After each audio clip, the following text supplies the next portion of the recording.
little friend right here, Brian Calloway over here. This is Prepapalooza 2.0. Brian, we've made it to the second week of the new version of the show, and we screwed some things up last week. Well, mainly I did. I reviewed the film. John Madden's talked to me. He says, don't move your hands this much, even though I just did right here. Don't touch this pen, even though I brought it with me again. Don't stare off into the distance. What did you glean from the first week of Prepapalooza?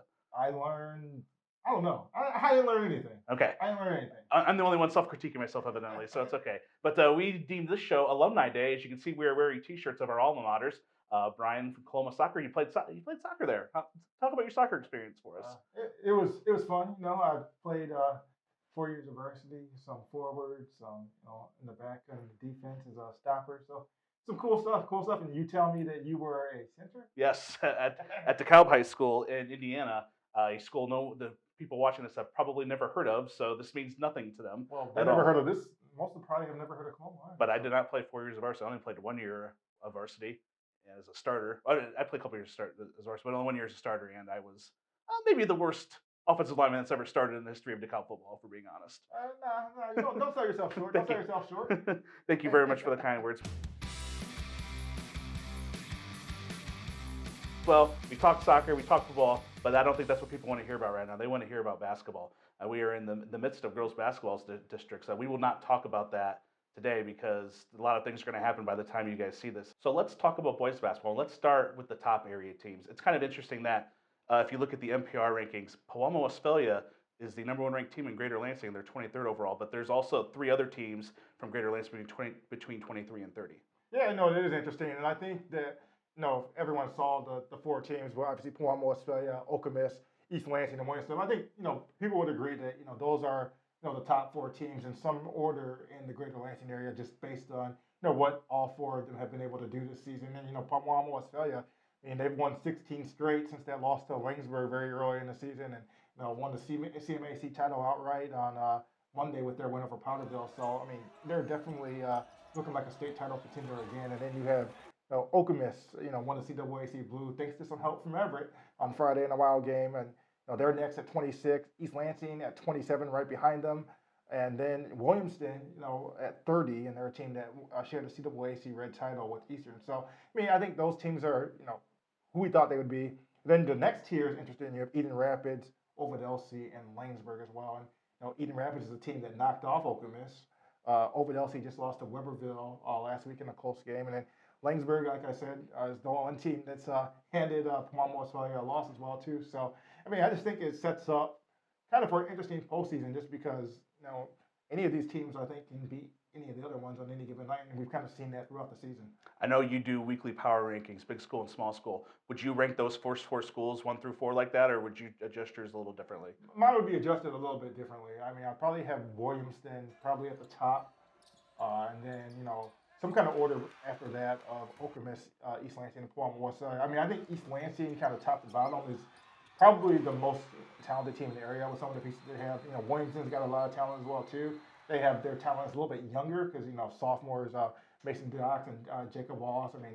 They're kind of the 2 main guys, but they've also got some other pieces as well too. And then Okemos is just an interesting team because Noah Pruitt's very good, and they have a lot of good shooters as well too. They're just a good collection of guys that constantly get things done as well too. And that's the same with Pewamo-Westphalia. Pewamo-Westphalia doesn't necessarily have a big superstar or anything like that, but they got guys that constantly get it done defensively. Aaron Bears, constantly comes up in big games. He had 20 points again against Potterville on Monday as well too. So I think that's just kind of how I would kind of lay out those teams right there. All right, well, let's take a look at some of the key district tournaments that we're going to take a look at. And let's start with Division II at Williamston. It's kind of an interesting mix of teams there. We got 3 league champs, CAAC Red Coat champs Williamston and Eastern, and CAAC White champion Lansing Catholic. Yeah, I think this is probably hands down the best district in the area when you look at those 3 teams.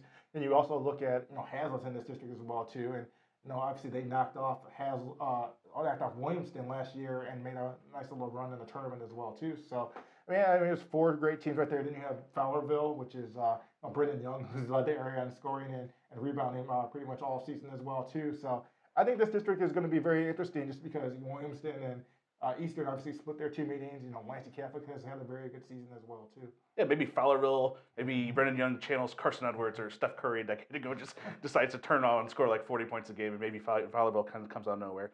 A couple other Division One districts that we find interesting at Mason and at St. John's. Yeah, I think the main one at Mason is interesting because Okemos and Everett are there. And Everett, as I mentioned earlier, I mean, they knocked off East Lansing on Friday in their home court. And I think this Everett team is a team that could potentially scare people just because of Shamar Howard and just the things that he's been able to do to kind of carry this team all year. And if he gets any help, if he gets some of the shooters or the people around him knocking down shots, I mean, watch out for Everett and their team that who knows can make a run. And we've seen this a few years ago with Everett too, where they had a sub 500 regular season and then they made a run to the Breslin Center. So you never know what can happen. And maybe Shamar Howard is the one that puts the team on his back and makes the big run. Yeah, maybe.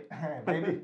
And then like you said, Division One at St. John's, where East Lansing is the top seed, but DeWitt is a team that which just with the style they play can make things difficult, and they're on the other side of the bracket as well too. And they also played an overtime game with East Lansing very early in the season as well too. So you never know what can happen there. Let's pick out some of the couple games that really stand out to you. You kind of hit on most of these when we were talking about the districts. D2 at Williamston. Williamston plays Eastern in a Monday opener. Yeah, I think I saw the second version of this game, and it was one of those games that just went down to the wire. Eastern was able to make enough stops, and I think Eastern, as far as coaching jobs, what Dave Jones has done with that program, I mean, I think they've been one of the better stories in the area this year with, them winning a league title. I think it's been at least over a decade since they've won a league championship. So, I mean, hats off to what they've been able to do this year. So I think that's going to be a very good game. I talked about Okemos and Everett just because I think Everett is a team that could be a little sneaky and just with the talent that they have and what Shamar Howard has done this year. And then the other interesting game, Leslie and Stockbridge is a potential meeting in a district final. Both of these teams were a part of the three-way tie atop the GLAC standings as well. I would ask you to pick a winner, but we're going to do that in the very next segment. Let's start at Division One at Mason.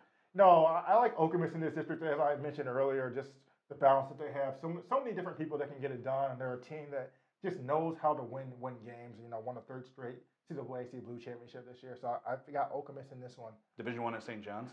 I've got East Lansing. I think that they've got a lot of talent. They've played a lot of close games, and they found a way to win most of those close games this year. So I like East Lansing. Division Two at Williamston. This is a very strong district, as we've talked about. Williamston's on their home court. I think that makes a difference here, so I like them here in this district. Division Two at Olivet. Olivet is. I'm gonna go with Eden Rapids at this district, actually. Plot twist will change off the schedule here. So I'm gonna go with Eden Rapids here. Eden Rapids, like I said, has had a very good season. They're in the next tier of the NPR ratings outside of that top four, and they knocked off Okemos. They've done a lot of good things this season, so I like Eden Rapids here. Division Three at Bath. Yeah, I think Langsburg's going to be the team to get it done here. They've had a very good season. Like I said, the only team to knock off PW this year. Division Three at Pewamo-Westphalia. Yeah, I got PW in this district. They got Potterville on the other side of the bracket, but I like them, to continue the success that they've had, and defending state champion as well too. All right, Division Three at Stockbridge. Yeah, I like Leslie here. I mean, Leslie lost to Napoleon in OT, which is on the other side of the bracket with Stockbridge earlier this year, but they beat Stockbridge twice. So if it's one of those two teams, I like Leslie with the win. And last but not least, Division Four at Weberville. Weberville, a team that has had a very strong season. Handing over Delsey their first loss last week. I like them at this district on their home court. All right, I think we've got everybody ready for boys basketball districts next week. Let's move on to another sport, wrestling. The team state finals took place last weekend, and this weekend will be the individual state finals. We're going to kind of highlight some of the local wrestlers that not only are just going to be there, but they have a chance to win. And I think one of the big ones is Caleb Fish from Eaton Rapids. Yeah, Caleb Fish, he signed with Michigan State. He's the defending champion at 145 pounds in Division II as well, too. And he's also unbeaten on the season as well, too. He's 42-0. So you see this trophy right here. I mean, he could be one of the leading contenders to win a Greater Lansing Sports Award Wrestler of the Year trophy. If he is able to win a state championship. Yeah, St. John's is looking for an individual state champion for the 12th straight year, and Jacob Bry might be the best chance for the Red Wings to get that. Yeah, he might be. He's 37-0 this season as a sophomore, and he won a state title at 103 last year. This year, he's competing at 112 pounds, so he's definitely a guy to watch out for at Ford Field. A couple other guys that we kind of want to note here is Jamison Ward of Carson City Crystal and Andrew Hughes of Charlotte. Yeah, Jamison Ward, he's 48-0 this season. He won a state title last year. Andrew Hughes has a pair of top 5 finishes, while Graham Ledge is a freshman and sophomore.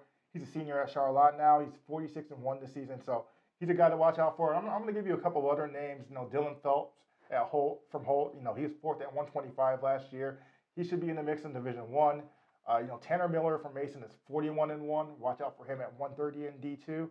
Chad Haynes from Indian Rapids is 42-1. Watch out for him at 140 in D2. Jack Gilchrist at heavyweight is 40-2 for Mason. He should be in the mix in Division 2 as well too.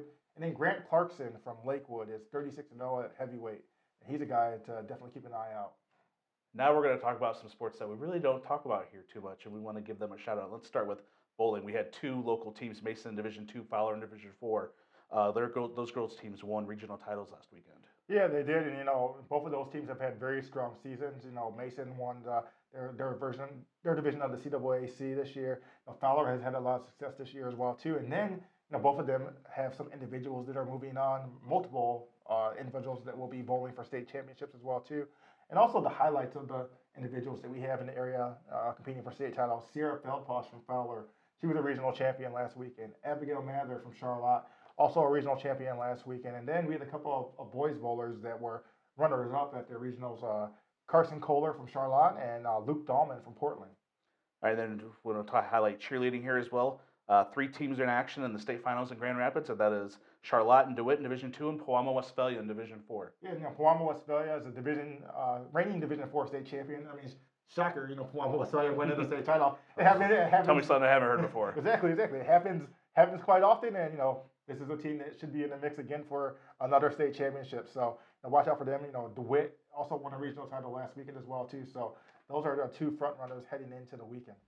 All right, that wraps up this week's show. You can follow us on social media on Twitter, him at Brian_Callaway, me at Phil_friend, and you can follow us on Instagram at Lansing State Journal Sports, all one word.